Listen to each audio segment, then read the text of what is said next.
नमस्कार. स्वागत आहे तुमचं आपल्या यूट्यूब चॅनल सोनाली रेसिपीजमध्ये. तर आजची खास रेसिपी आज आपण बनवणार आहे आयुर्वेदिक पाचक मुखवास. खूपच सोपी रेसिपी आहे. अतिशय गुणकारी व आयुर्वेदिक फायदेशीर ठरणारी रेसिपी आहे. प्रत्येकाने ही रेसिपी आपल्या घरात बनवून ठेवावी. चला तर मग या रेसिपीसाठी लागणारे संपूर्ण साहित्य व कृती पाहून घेऊ. ही रेसिपी तयार करत असताना तुम्ही एक माप फिक्स करून ठेवायचं आहे. इथे मी 1 वाटीचं माप फिक्स केलं आहे. तर त्यासाठी एका पॅनमध्ये 1.5 वाटी बडीशोप घेतली आहे. 3 ते 4 मिनिटासाठी मध्यम आचेवर बडीशोप चांगली भाजून घ्यायची आहे. त्यानंतर भाजलेली बडीशोप एका भांड्यामध्ये काढून किंवा एका प्लेटमध्ये काढून घ्यायची. त्याचबरोबर या वाटीने अर्धी वाटी ओवा घेतला आहे. ओवा थोडा तिखट असल्यामुळे इथे मी अर्धीच वाटी ओवा घेतला आहे. 2 ते 3 मिनिटासाठी ओवा चांगला भाजून घ्यायचा. तो सुद्धा एका प्लेटमध्ये काढून घ्यायचा आहे.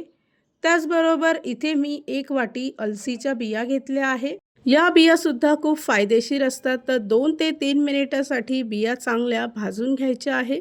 त्यासुद्धा एका प्लेटमध्ये काढून घ्यायच्या. त्याचबरोबर इथे मी अर्धी वाटी शेपूच्या बिया घेतल्या आहे. बियासुद्धा 2 ते 3 मिनिटासाठी मध्यम आचेवर भाजून घ्यायच्या. त्याचबरोबर इथे मी 1 वाटी धना डाळ घेतली आहे.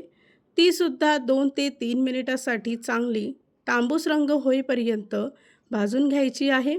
सर्वात शेवटी इथे मी 1 वाटी पांढरे तीळ घेतले आहे. 3 ते 4 मिनिटासाठी तीळ चांगले मध्यम आचेवर भाजून घ्यायचे आहे.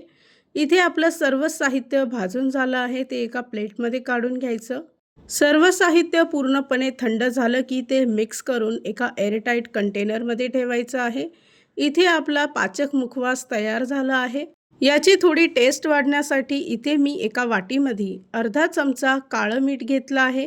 अर्धा चमचा पांढरं मीठ घ्यायचं आहे. 1 चमचा हळद घेऊन अर्धी वाटी पाणी टाकायचं आहे. सर्व साहित्य चांगलं मिक्स करून घ्यायचं.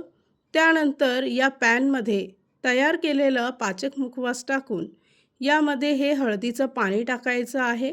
गॅसचा फ्लेम मध्यम आचेवर ठेवून जोपर्यंत मिश्रण चांगलं कोरडं होत नाही तोपर्यंत मध्यम आचेवर सतत मिक्स करत राहायचं आहे. या पॅनमध्ये मिश्रण जरा जास्त प्रमाणात झालं आहे तर तुम्ही अर्धं मिश्रण यामध्ये कोरडं करू शकता. लहान मुलांपासून तर वयस्कर माणसांपर्यंत हे आयुर्वेदिक पाचक मुखवास तुम्ही खाऊ शकता. या रेसिपीसाठी लागणारे संपूर्ण साहित्य व कृती मी तुम्हाला डिस्क्रिप्शन बॉक्समध्ये दिले आहेत, तर तुम्ही तिथे जाऊन चेक करू शकता. साधारणतः 2 ते 3 मिनिटांमध्येच मिश्रण चांगलं कोरडं झालं आहे. मिश्रण पूर्णपणे थंड झालं की एका एअरटाईट कंटेनरमध्ये तुम्ही स्टोअर करून ठेवू शकता. तयार झाली आहे आजची खास रेसिपी. खूपच सोपी, खूपच फायदेशीर, अतिशय गुणकारिक व आयुर्वेदिक मुखवास पाचक.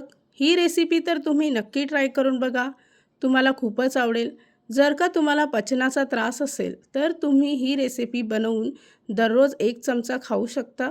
डिलिव्हरी झालेल्या बाईसाठी तर ही रेसिपी एकदम बेस्ट असणार आहे. जर का तुम्हाला हा आजचा व्हिडिओ आवडला असेल तर प्लीज लाईक, शेअर आणि कमेंट करा. चॅनलवर नवीन असाल तर सबस्क्राईब करा. सबस्क्राईब केल्यामुळे काय होईल, जेव्हा मी रेसिपीचा नवीन व्हिडिओ अपलोड करेल तर त्याचं नोटिफिकेशन तुमच्या मोबाईलवर येईल. आणि पुन्हा भेटूया आपण अशीच एक रेसिपी घेऊन.